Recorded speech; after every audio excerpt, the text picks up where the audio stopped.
Ladies and gentlemen, I'm very proud to introduce Gary Carano, Executive Chairman of the Board of Directors for Caesars Entertainment. Thank you. Thank you.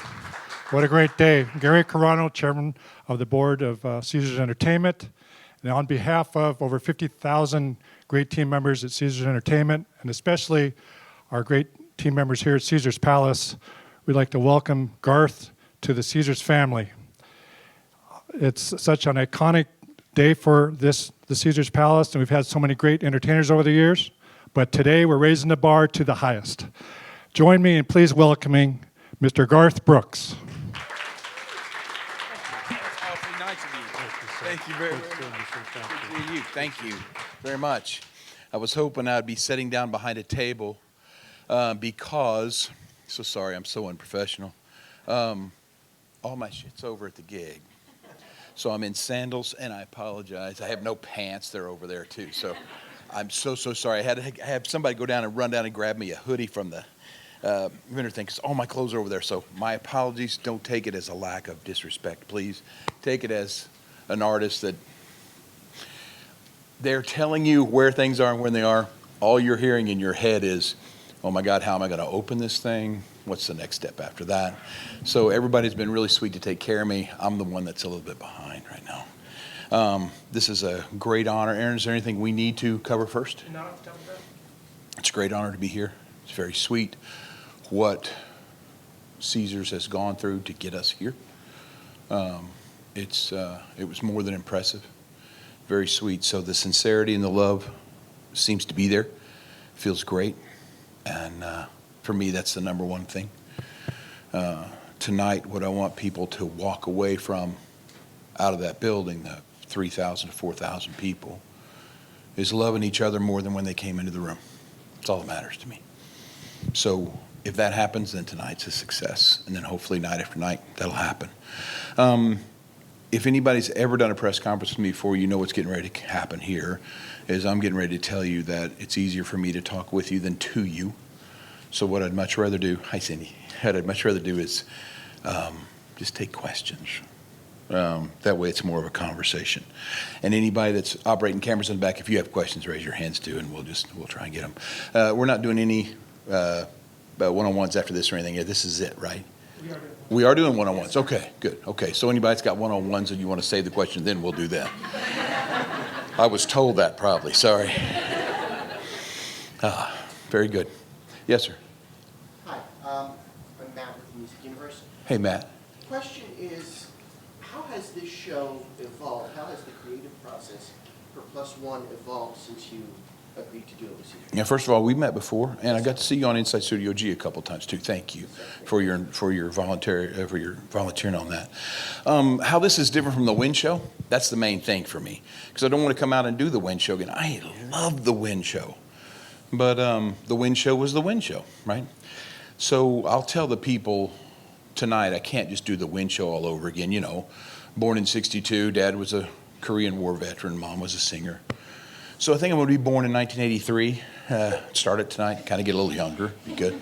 No, I don't know. I think the way you do it is bring the band. Because the one thing that was missing in the Win Show was the muscle. Right? When you sit here and you sing and everybody gets to come in and you're here, that's great. But when you want to play Call in Baton Rouge and everybody loves the fiddle on that, it's here now. So it's pretty cool. It's like a real expensive car. You can get as quiet as you want and as smooth as you want. You step on that gas, it's going to get loud and it's going to get hectic. And that's what we want. I want to try and take you through the roof. Then I want to try and drive you through the floor. Then I want to try and take you through the roof again. I want you worn out when you get out of here, because it's only fair. I'm worn out when I get out of here. So I want us all to feel the same thing. Yes, ma'am. What is your name? Phyllis. Hi, Miss Phyllis. Hi. This is your second residency in Vegas, obviously. What do you like about playing here, and what do you get from the audiences here that you don't get on your stadium shows? Well, it's kind of weird, and please forgive me, this might get a little personal between me and you. There's a difference. Let me have your hand. There's a difference in just holding your hand like this. That's what you're going to get to do tonight, right? And then the difference between come up and rapping your head like the stadium. It's crazy and wild. Even the room itself. Yesterday, I've come up with a huge problem. It's one of the greatest sounding rooms ever. But there's nothing coming back because it's meant to absorb the sound. We play in places where it comes back 16 times, where you can start a song and still hear the beat from the last song ripping around up in the roof, of either the stadium or the arena. So I think that's the big difference for me is you get to come here and the music, and make no mistake, you can be playing 60, 70,000 people and you can feel that one-on-one feel. But here, you get to hold each other's hands. That's nice. Because if there's ever a message that you ever can get across of how grateful you are that one, you get to do this and do this long, this is your chance to do it. Yes, sir. I'm Mark with People Mag. Hey, Mark. The plus one concept, how difficult or how easy is it to get these people to be your plus one for the evening? Well, that's the music. They've been my plus one my whole career. It's been very sweet. I've seen other acts when people start singing go, no, I got this. Not me. I need all the help I can get, right? So when they start singing, I love it. So I think when the band gets here, I think what's going to happen is they're going to get louder when they sing. And then when the band goes away, I hope they stay at that volume when they sing. Because the favorite thing for an artist to do is to look out and see somebody that there is nobody else in the room but them. They got their eyes closed, they're singing, their hands are out, and the people around them are, doing this kind of thing because they're having the time of their life. That's what you want. So I think that's the whole plus one. It starts with me and you, but then, hey, watch what happens when Jimmy Mattingly comes in with just a fiddle, or when Robert and Vicki just do background vocals. That song gets really close, but it still has all the cool things you like, and you're not missing anything. And then, if I'm lucky, Miss Sherwood will come out on the nights that she can be here. And if there's somebody else, anywhere else that wants to come in and be on stage, it's always a sweet thing. I used this example yesterday. We did a thing with Blake Shelton in Utah. And I got to be a fan because when we got through with the dive bar duet, I just put my guitar on him because I knew he could do it. And this is a full stadium, all the way up to the rafters, 360 degrees. And he sings God's Country with just him and a guitar. And that place is singing with him. I'm crying, I'm shivering, and I'm going, oh, it's like I don't notice it when, it's like, they do this all the time? It's fabulous because they do it for unanswered prayers. But when you get to watch it, it's 1,000 times more impactful for me. So I enjoy any plus one because I'm a fan before you're ever an artist. Yes, ma'am. Speaking of plus one and some of your friends and country music, Reba McEntire said this week that she would love to collaborate with I you. heard that. So, if you two were to do a song together, what kind of song would it be? I don't know, because you know her? I mean, she's tough. Well, not like you. She's tough, man. I was lucky enough, Bob Dole set us up to go tour with her when we first started out. And I got to go to the University of Reba McEntire. And I don't know if this is your way in your industry, but it probably is, and you'll relate to this. A woman has to work 1,000 times as much to get 1/10 as much as a man does out of it. She never bitched about it, never did. She just rolled her sleeves up and went to work. And I watched her every day at sound check. You got to hang with her. So whatever we would sing, it would have some strength to it, because that's who she is. I love being a partner. So we just recently did the ACM Awards with Dolly. Really professional. I mean, rock solid. And I love having a partner that if you slip, they've got you.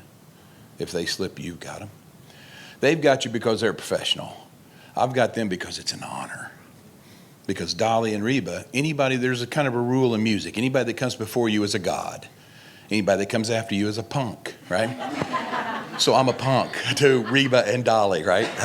But I love them very much. You did not introduce yourself. I'm sorry. I'm Carissa with CFT. Carissa, it's a pleasure. Are you out here? Are you in Nashville or are you out here for this? Nashville. Really? I'm out for the show. Good deal. I hope you like it.